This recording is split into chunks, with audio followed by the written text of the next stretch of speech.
Previously on Batwoman. Ryan, you're gay.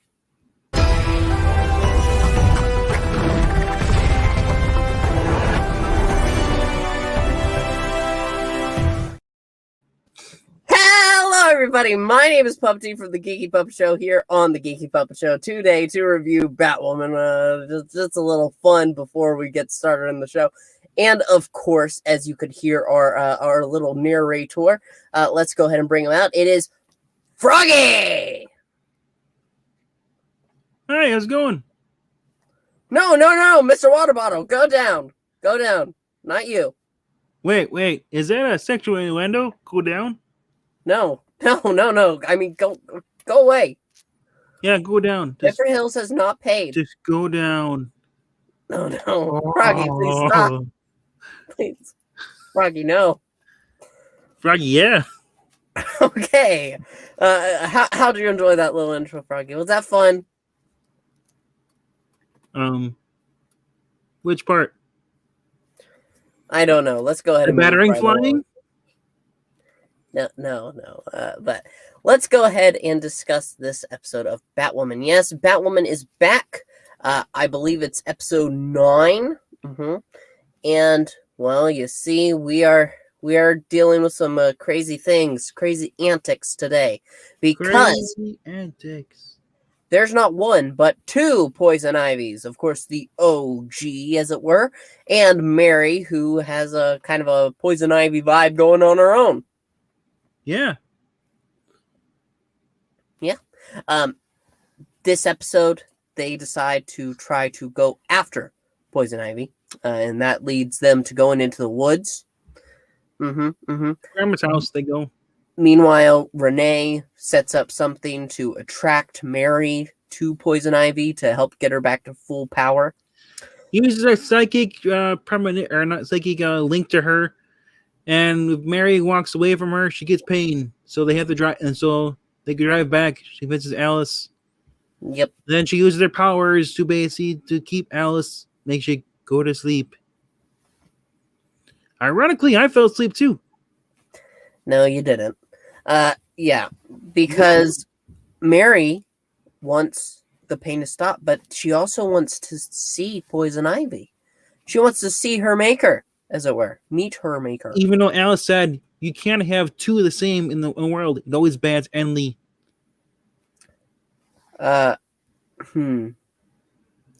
Okay, we gotta ask this, because Marania's asking, is it hard to believe that Batwoman can have 2 decent Poison Ivy type characters? Well, I can say right now, the one that's the OG is great. Mary, not so much. Really? I'm actually leaning the other direction. I think that... That's because you're related to the other guy, the Ingleton guy, who likes Asians. Well, that's not what I meant. No, there's no doubt that Britt Regan, I think that's her name, she's absolutely beautiful. But I think character-wise, she is kind of hollow, because her whole thing is, oh, look, Renee, I love you, but I have to also just be an eco-terrorist. She's torn because, yes, it's Poison Ivy. Poison Ivy's she's evil. Yeah. She's even with this with Harley Quinn in the original series, where on and off, depending who's writing it.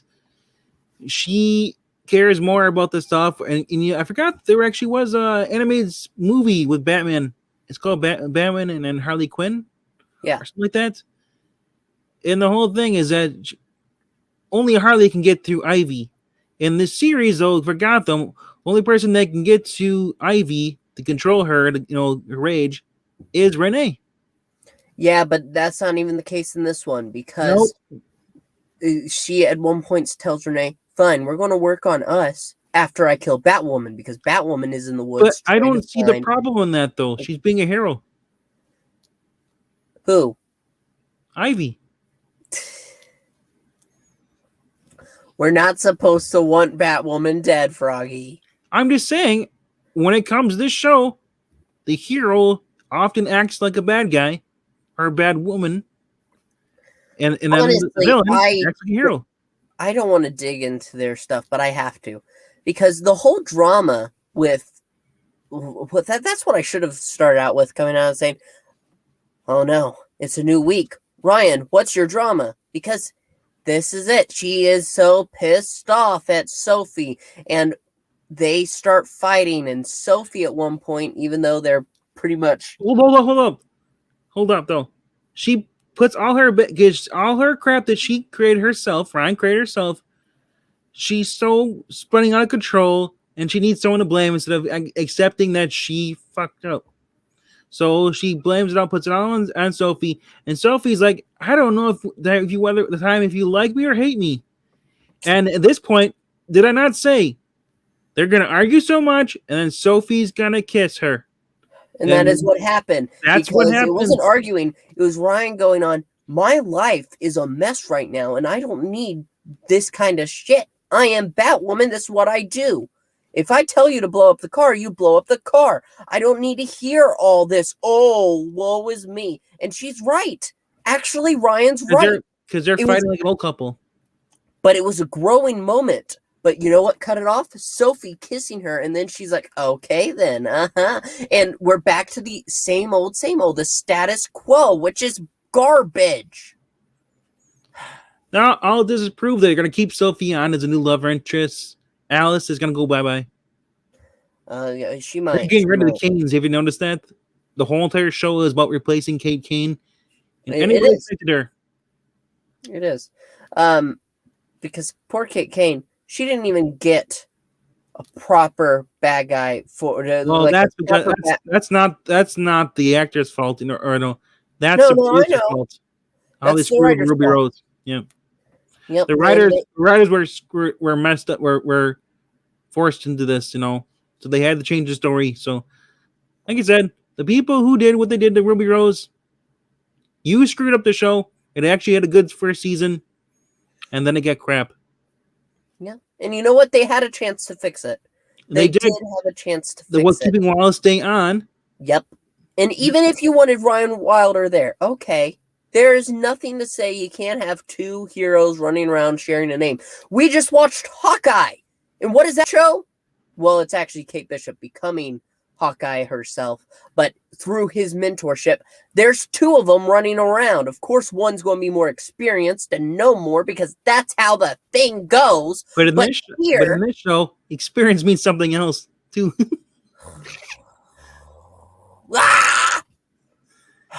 It's just so frustrating because this could be a good show.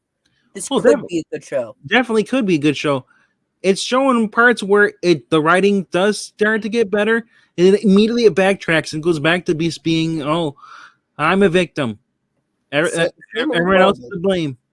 And I'm just sick of that. If that's Ryan's MO for everything, I'm surprised that she even has any friends at all.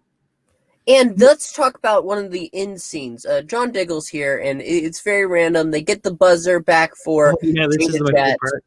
Yeah, I don't think we need to go into too much detail. John Diggle's there, and he walks to he walks to, what's his name?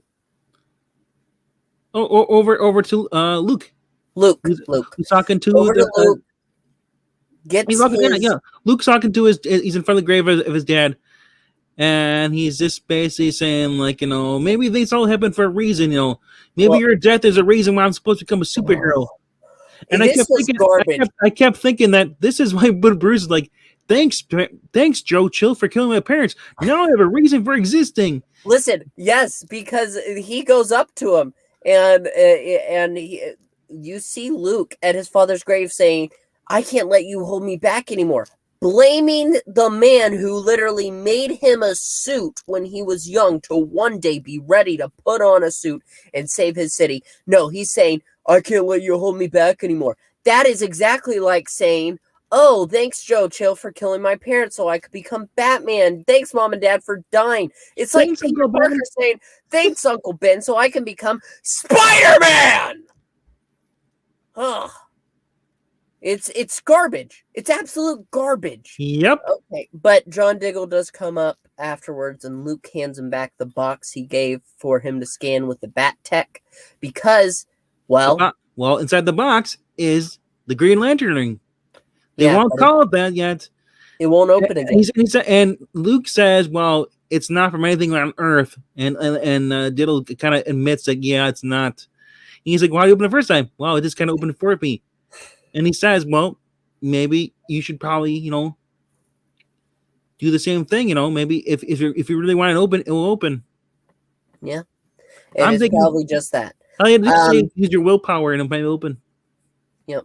And then I guess that means the Bat team made it back home, and they need to get in touch with Jada because they're going to try to fix. Yeah, you know what it reminded me of? A really bad knockoff, like a campy version of like Evil Dead. Oh yeah, Because they're in a cabin in the middle of the woods. The vines are going around, grabbing people and spearing them and just impaling them. Freaking Mary killed a guy. Now she's a criminal. She murdered she a did guy. it accidentally. Little boy. But, yeah. No, it wasn't an accident. The guy was trying to help her, and then she after being drugged, woke up and she sees the guy. She flung the guy at, and then sees the kid, and the kid's like, "Daddy, no! Can you do that again? Daddy, no!" It is just like that. Yes. So Mary's gone too far, and she finally does get to Poison Ivy after Renee gives a whole speech saying, Well, yeah. "We're toxic. Look what you did to me. I built up an intolerance so that way I could stop this." And Poison Ivy says, "Okay, well, I still love you, even though this is toxic, but please screw off." Because she goes to Mary, gives her a forehead kiss, and then they're surrounded by green spores. Because it's revealed by Pamela that the spores that she did was sent out to find someone who basically would become a battery for her to recharge her. Yeah. I'm hoping that after all this stuff, that Mary just withers away and dies. Yeah, but I feel that that's actually wrong. I feel that's wrong because Mary has a reason for this BS behavior because she's been screwed over at every turn. She's lost. You know what's going to happen? Sister. You know what's going to happen? She's going to lose her powers, and then she's going to not longer feel this way anymore. She'll feel guilty. I don't know about that. I hope not. She'll feel guilty for the things that she did under the influence. Next week, it looks like Poison Ivy's going to be going back to try to break open a dam, and that's that. But basically, what she did 10 years ago, she's basically trying to destroy the dam and flood Gotham. This show is so dang disappointing.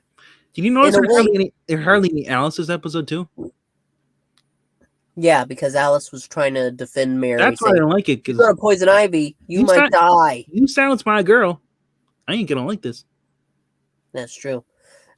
Froggy is the Alice simp around here. So I have to be because no one else is. There's no Zach to simp. No, he won't watch this show with us. He's too high and mighty. He's too busy watching good television.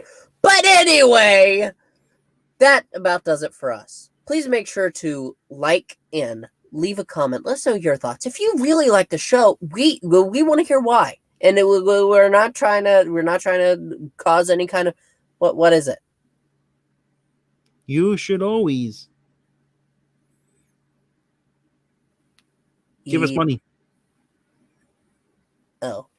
Yeah, check out the Ko-Fi because we do comic book readings and those seem to be getting more popular. If you have a specific book, go to the Ko-Fi.